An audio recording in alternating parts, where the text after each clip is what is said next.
Дали потерницата за екс-премиерот Никола Груевски, испратена од македонските власти, ги исполнува критериумите на Интерпол, испитувала меѓународната полиција. Министерот за внатрешни работи Оливер Спасовски оптимист дека Интерпол ќе почне да го бара Груевски, бидејќи осомничен на рачето за собраниските инциденти под кривичното дело терористичко загрозување на уставниот поредок и безбедноста.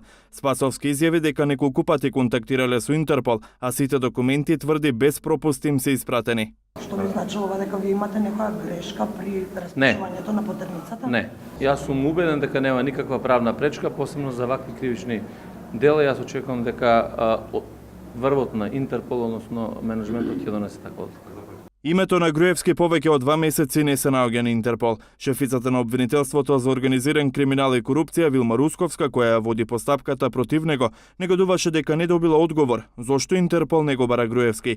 Иста е ситуацијата и со вработениот ВУБК Никола Бошковски. Русковска кажа дека во првиот дел од обвиненијата за собраниските инциденти за 5 мина бегалци Интерпол ги барало, а со истата процедура не и Груевски и Бошковски.